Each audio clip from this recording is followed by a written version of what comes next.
Welcome to my presentation today, Camp Spirit Lake. Uh, did a lot of research on this particular camp. It existed only for 25 years, from 1955 to 1980. It was a very picturesque camp in the high Cascades, uh, at basically right at the side of a mountain.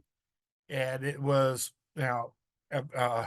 a unique camp because of one particular aspect, and that was it was the only camp that was destroyed by a volcano in the continental United States. It was something that came as a shock because when they were doing camp staff interviews in February, they uh, they were staffing Camp Spirit Lake, Camp Baldwin, Camp Cooper, and Camp Merriweather, and they hired a complete staff for Camp Spirit Lake, you know, during those interviews, and we were and everyone was fully expecting it. Come about late March, uh, earthquakes started to happen and activity started to happen. So they were about, well, I would say March 31st, they were given an order to start evacuating the camp. If you wanted to salvage anything out of the camp, you better go and get it before the mountain blows. So they were every weekend they had camp staffers and air volunteers go up to Camp Spirit Lake and haul out material. And since you can't really drive to Camp Spirit Lake, you have to take a boat. So they were using their power boats and their you know uh little lifeboats and all that stuff, and they got the National Guard to lend them a helicopter, so they were loading stuff into a huge pallet box, and the National Guard was airlifting it out of there for them, so that they can get some stuff out. So they were hauling stuff out up till May 15th, when the USGS has said that an eruption was imminent and that they had cut off access to. They told us no, don't send anybody else in the camp. So the council adhered to that. There's other people who didn't, that died on the mountain. This presentation is I'm dedicating it to Todd Hatfield, very good friend of mine, known for a good 45 years of my life, and I just wanted to dedicate the presentation to him today. Spirit Lake, before it had an official Boy Scout camp, and it had what was known as a district camp and a private camp, camp that was used by the Scouts but not officially owned by the Scouts, or designated as a true summer camp. So the first known patch from Spirit Lake is a felt strip from 1939. At that time, it was a member of St. Helens Council. At that, because Vancouver had its own Scout Council back then, and then it merged with Portland Council to become Portland Area Council. So this is the earliest known patch. Here's some eerie pictures of what was offered at the camp. A lot of sailboat. It was a big into sailboating there at Camp Spirit Lake, and that water. I pray tell that water was liquid ice in the summer. So it was about 35 degrees Fahrenheit, that water, even in the summer. So a lot of people I don't know how people earned a swimming badge up there, but they did. True polar bear swimmers. So this camp was rustic in the lower Washington Cascades. It was accessed by boat mostly, so they would go to drive up to the far side of the lake, unload their equipment and stuff into these barge like lifeboats, and they would take it across the lake to the camp. There was a dirt road to the camp, but that was for four-wheel drives only, and that's how they got food and stuff into the camp. Other by the boat itself. The camp was evacuated by boat and helicopter before St. Helens erupted. I would say 75% of the items were taken out.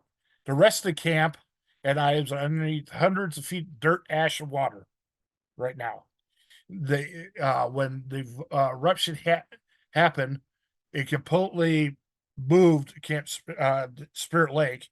Basically, it went up in a mist of steam, and then when a few months later, it started filling in at a different location, a little bit higher up on the hill, on the mountain, and everything that the Boy Scout camp, the Girl Scout camp, the lodge that Harry Truman operated, all those are underneath dirt, ash, and water now. As I said, the camp was turning 25 that year as a official operating camp of Columbia Pacific Council. And since they had everything in the works for it, uh, they moved the camp to Camp Clark, which is right next to Camp Meriwether, because Camp Clark was not being operated at that in operation just for Brown Sea Double Two and stuff. So they moved Spirit Lake to Camp Clark, called it Spirit Lake by the Sea, and we held joint. And at that time, we had ceremonies at summer camp, OA ceremonies at summer camp. So your ordeal and brotherhood were done at summer camp only. We didn't have weekend ordeals. So the Spirit Lake staff and the Meriwether staff would come together and put together and combine their ceremonies teams and put the candidates through at that time. It was kind of amazing because we took those kids on some long hikes, because 1 week it would be in Camp Clark, 1 week could be Camp Meriwether. And even for a ceremonialist such as myself, it was a long walk at times to get to the site. It was a nationally recognized Boy Scout camp for its canoe-only access, water activities, and hiking program. Many scouters still have fond memories of the camp, which was destroyed in the St. Helens eruption on May 18th. And the Camp Lake was a popular tourist destination for many years. So it was not only popular with scouting and girl and boy scouting and YMCA, but it catered to a lot of people. And the Spirit Lake Lodge, which was on our property, and St. Helens Lodge, which was operated by Harry Truman, were very, very popular. There's one of the boats you can see that was used to kick kids across the lake and into camp. There's a picture of 1964 Spirit Lake staff, and there's some people you may not know, but I remember a couple of the names: George Hansen, Dick Klinger, a few others, but they were those guys, young and old alike, and they were a hardy group. So, like everyone, they're interested in cloth, and those are the first two official patches. There are a lot of these Portland area camper ones. There's an orange one, there's a yellow one, and there's a lime green one. Camp Spirit Lake wasn't a camp until the yellow and the lime green ones came out. And there was also a cut edge one. So you have the camper patch, which is the patch on the left, and then the adult patch and staff patch, which is the patch on the right, and it was a cut edge. And that's both of those picture patches are in my collection. So there's not very much for Spirit Lake I'm missing. One of the primary things though that they gave kids after those patches, starting in the 60s and 70s, was neckerchiefs. So you had a couple of the early neckerchiefs, and I recall there's 10 neckerchiefs, and I have 8 of them. So the neckerchiefs were very sought after, still sought after the council. You can, if I, at a tradery table and the section conclave, or at the adherence tradery, if I have a Spirit Lake neckerchief out there, I guarantee that I won't be going home with it. along with the next shifts, pretty much the other thing was given out was segments, which went around the council patch. And here are three different segments here. You have the the two on the left, which one was a redrawn. So the one on the bottom is the first one. One on the top is uh, the later generation. The uh, high adventure segment that's probably the hardest little darn segment other than the Chaskin X2 in the Pacific Northwest to get. I'm still That's one of the patches I'm still missing from St. Al from Camp Spirit Lake. It was issued for high adventure, so you had to go on a high adventure high adventure program just to get to where that segment. And that segment's probably about an inch wide and about 3/4 of an inch tall. And it's distinctive from the other Spirit Lake segments because it has an HA on it. They also issued a program leather, and this was used for camp-wide activities. There were 5 different activities. At first, they used yarn, and then they started putting a little button in the circles on the bottom there, signifying the activity. And I don't know what color responded to what activity, but I know there was blue, yellow, and red were used. And so that was the Spirit Lake Camp activity patch for the camp. So kids would get that as well. Here's some other patches that were issued by Spirit Lake. They had the high adventure patch as well. And then you had the Portland area rolled edge, and then the Columbia Pacific rolled edge. They started getting to issuing patches per year about the late 70s. So I believe this was 1978 that they issued this patch. Here's the 1980 patch, and you can tell that because Ed Harris had him put a plume of smoke on the thing, and he also issued out the CSP that year. So, as a fundraiser to help replace the camp and get materials for the other camps, Spirit Lake Ed Harris developed a fundraiser, which was a folder, which had the Spirit Lake round patch in it. They had the Camp Spirit Lake CSP in it, and they had a little baggie of ash in it. You'll see the baggie of ash coming up later. Of course, every camp has its bugs, and whether you like them or not, bugs were the big thing back in the day because scouters like to have the bugs for their coffee and brag about where they've been. So, here's a couple of the bugs from Camp Spirit Lake. And these are bugs that are in my collection because lo and behold, I figured I'm going to get everything that Spirit Lake put out. So I went and acquired both these bugs. My wife was going, all we need is another mug in the house. They also had a buckle. These were the common buckles in the 70s. Every camp had one, and most every lodge had one. But Spirit Lake had buckle too.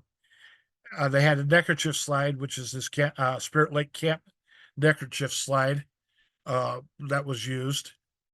And then I don't know how that got inverted, but Spirit Lake also had its own letterhead. And somehow when I put the picture on here, it got mirrored imaged. So, but Spirit Lake had its own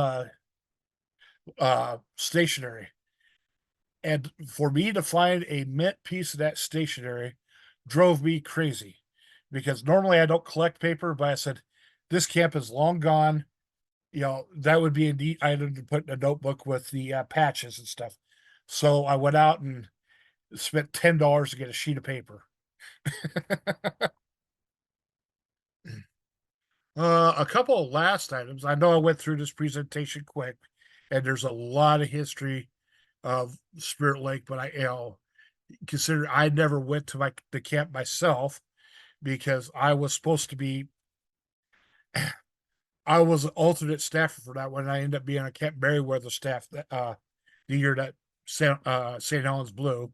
So I was, I never got to Spirit Lake, and I kind of feel bad about that because I hear so many stories about the OA ceremonies there were in settings off that mountain and off that lake were just beautiful, with the regalia and all that stuff. So I kind of missed it. I didn't get the opportunity to see those as a youth or as a ceremonialist. So I'm kind of disappointed in that.